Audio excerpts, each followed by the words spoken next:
Okay, so 2 days ago, I prepared this wild bunch mix of winter squash to pre-germinate them.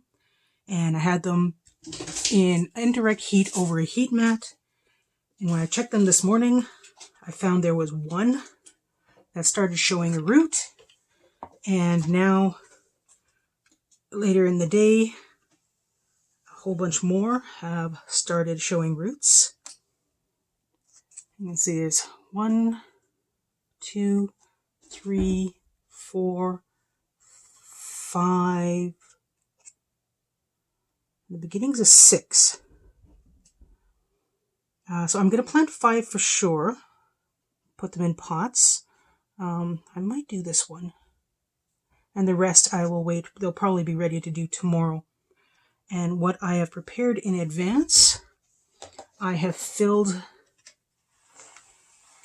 these pots I have left over from last year. I didn't really want to use these types of pots again, but you use what you got, right?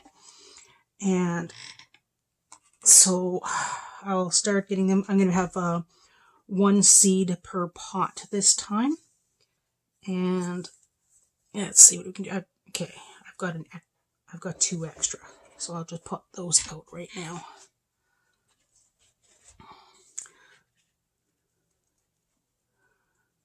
I picked up some more seed starting mix today because I was running low, and I made sure to pre-moisten the mix before putting it into the pots.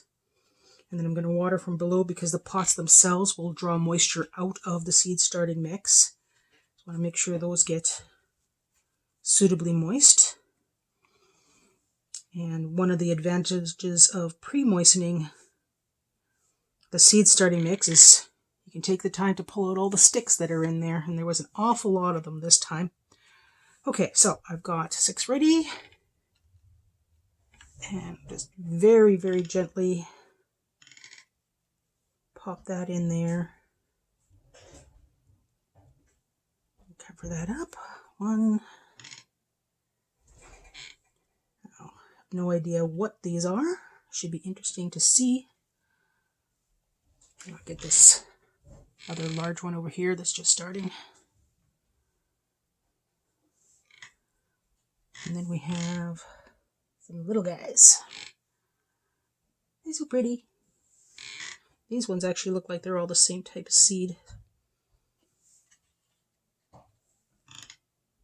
If you hear any strange noises in the background, it's cats digging into things. Oh. And 1 more. Pop that in. And something else I managed. Oh, look at that. I missed one. Good Lord. Look at the size of that. Ugh. Alright, so let's cover that. I was finally able to find some vermiculite. I've been after this stuff for a while now.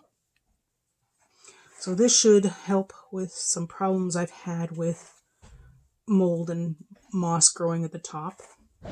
This will help keep the surface moist. And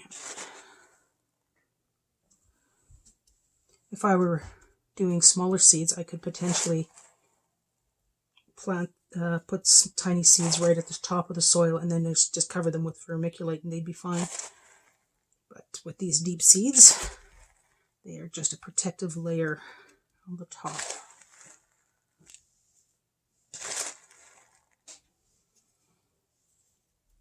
Okay, so that's done. I will spray that with water in just a bit. But first I want to make sure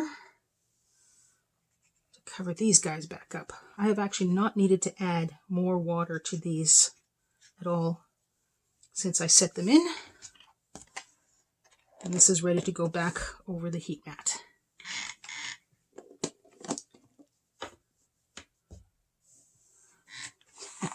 Not a lot of space in here. Alright, so, and then after I put them in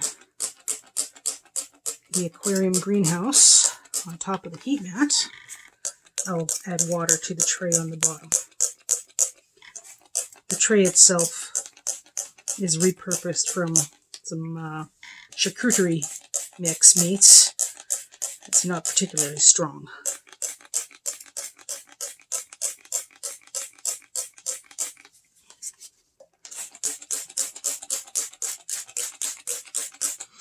That should do for now. I'll probably do it again later.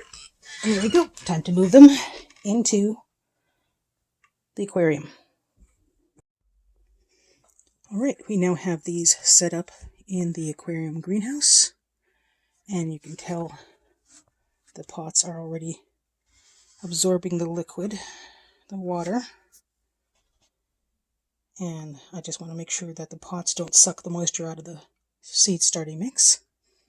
The other seeds are back over the heat, indirect. And I expect to have to find some way to cram more of these pots in later on. Because on this side, I still need to keep these here. And because I had it, I added vermiculite to the squash that I had started before. And the loofah in the back there. And they're doing nicely. The problem is they could almost use potting up soon. I think putting more than one seed per pot may have been a mistake. Then I wasn't considering that I'd have so many of them succeed. I gotta say, this pre-germination method is really making a big difference.